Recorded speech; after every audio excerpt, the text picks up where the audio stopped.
not the one to be stopped. I'm just not. I refuse. I didn't take my grandmother's life savings out of her hand when she bestowed it upon me to play around. Like, I don't know. That wasn't the agenda. The agenda was, for lack of a better term, to slay, to murder, to kill it, to save my family, to save my lineage, to save and wash and cleanse the bloodlines. It was nuts. So I don't know why these people think that this is not a blood vendetta. It is. Like, it's me and God. Tell me really briefly some of the challenges you faced growing up. Ooh, now here we go. Well, growing up was pretty hard for me. I didn't have my mother or my father. They both were substance abusers. I was used to my grandmother raising me, but other members of the family also pitched in to raise me, and some of my biggest obstacles were their different takes on child rearing.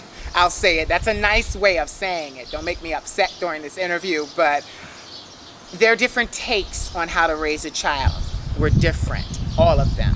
And some were better than others. So there was pain there, but at the same time, there was growth, learning. Like I said, there was love, Not so much liberty. Liberty didn't come for me until I was older. I had to liberate myself from even my own family. There are a lot of family I'm estranged from. But yeah, family, that was the obstacle.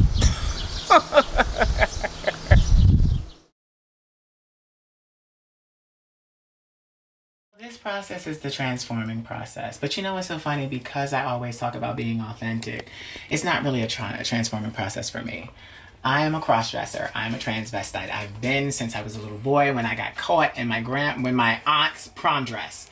I'm a transvestite. So for me, this is just me being me. Like always people say to me, oh, is this drag? Are you trying to do drag? And I'm like, no, I'm not exactly trying to look like a woman on steroids. This is just my expression of beauty for myself.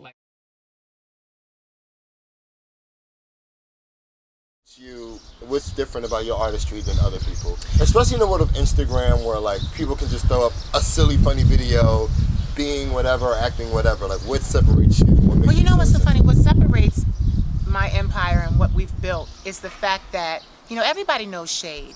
We can't coin shade. The word shade is actually trademarked, but we'll get into that another time. So you can't really, there's really not an invention of a wheel there. It's a wheel that is already in motion. And so what we bring to the table, and when I say we, I mean my team, what we bring to the table is the fact that, yes, we are shady. We're shady down. We're shady boots. But at the same time, we teach you. We're training you. You learn something from our shade. So it's like, okay, we're telling you, yeah, your haters don't matter. Screw them. But at the same time, we're going, but use the fuel, use the passion, use the negativity and the anger that you have towards them and write a song. Do something that's going to pay you. Don't do something that's going to land you in jail, land you in trouble because you lashed out at a hater. I'm teaching you how to professionally deal with your haters. And that's the difference between That's the difference. Because anybody can throw shade. But how many people get paid for it?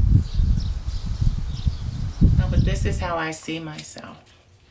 How old were you when you first started playing in makeup? You know what's so funny? I started playing in makeup it was for the Queen of Shade, probably about a year ago. I want to say a year. Yeah, I want to say a year. And you can tell my grandma got me started because I'm using old brands like Black Opal. I'm saying that. Yes, I said it. Endorse me.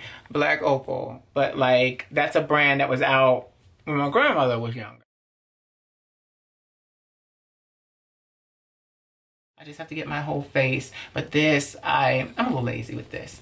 So I got a concealer and a foundation in one. Black Opal. Jeez. And this is how long of a process? It depends on how fast I'm going. I'm going pretty fast today, but I'm trying to make sure it's amazing because I'm going to go outside, and I rarely go outside like this because I'm also like I said, transvestite. That's something for your bedroom. It's not something for, excuse me. Oh, there it is. It's not something for, be walking down the street. So, that's why I always want to do like shows when I'm like this in a safe space, not outside. I know people say to me, "Oh, aren't you going to perform at Gay Pride?" If you coming inside, yeah. But if you outside expecting me to sweat in the heat and sweat my wig out, no, baby.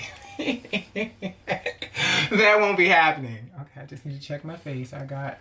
And what were the response from I guess like some close friends or family when you was like, I'm dressing up in drag and I'm gonna have this character and this was gonna happen? You know what's so funny? My family was surprised, and it wasn't that this was strange to them. They were actually surprised at how comfortable I was doing it. I've never wanted to be a girl. I never had to. I always say this. My best friend and I came up with a saying that says, like, why would you want to be a girl when I have all of your strengths and none of your weaknesses? And we always play around like that. And it's kind of funny because I have transgender friends. Okay, that's done.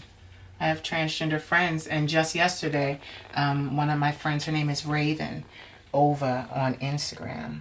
But she wrote me and she said, I'm so jealous because you get to dress up and be beautiful and then you get to take it all off. You know, and she said, if I had known what I know now, I wouldn't have transgendered. I just would have did what you did, what you're doing. So, you know, and she's older. So Has she done like the whole transition process and all of that? The entire transition process. And it's just like, you know, and she regrets it. Yeah, she regrets it. But she's not the first person that I talked to that actually regret it. And like she said to me, she was like, Queen, I just didn't know who I was. And see, that's the thing. Like, I've known who I am and who I was for a very long time. Now, coming to grips with homosexuality was hard because of my family and being a church boy, but I quickly got over that. Well, not quickly, but it took some time. I'm 35 now. I really embraced who I was probably around 26, 27. This is just a foundation cover. This is like a blending powder. I just want to make sure I get everything even, because then I'll start layering and building. And you know what's so funny? I'm not really go in and do all the dramatic stuff. It's like kind of a natural look for me. The only thing that's not natural is the red lipstick. But yeah, I'm about to say, because I don't really recall you doing a whole bunch of crazy stuff. You keep it kind of simple. I don't, but what I'm really doing like right now is making sure my bronze is everything. Like, that's what I'm doing right now. Like, I'm a brown boy. That's one thing that I'm happy about being. As a brown boy. Right here on my lip. The Queen of Shade.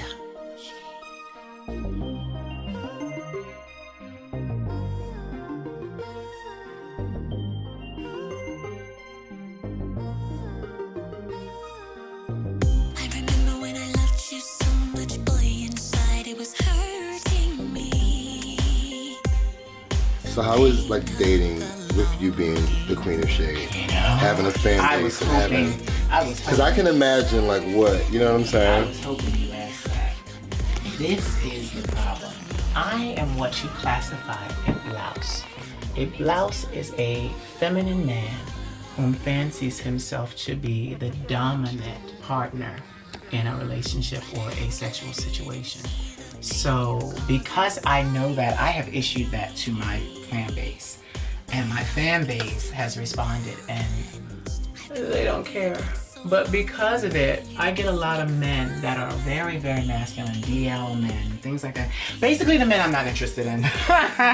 Like, I want somebody who knows who the hell he is. You know? I don't want him hiding. I don't want him, you know, basically ashamed. But I tend to attract men, real men. And the crazy thing is, they come to me for me to be dominant. You know, they do.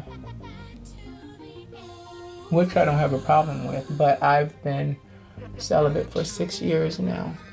And the reason why is because I needed to focus on my art. I've heard that before, in 24 hours. No, but I need to focus on my art, so that's what I do. But if I said that I didn't enjoy this, I'd be lying.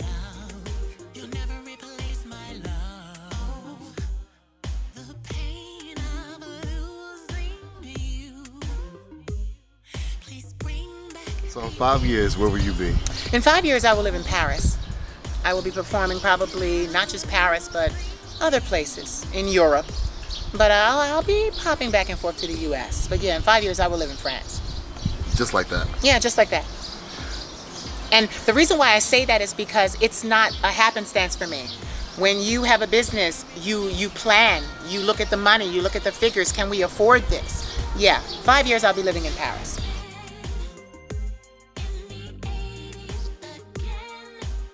3 words to inspire.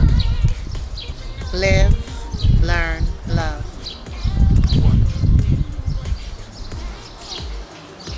Why those 3? Well, first of all, because they all begin with L. And I like words that are liberating. So that's why I chose those words, because I feel like they're liberating. You know, when you live your best life, you're liberated. When you love hard, you're liberated. When you learn, you get better at whatever it is that you do. So you're liberated. So that's why I like those words. They're all liberating.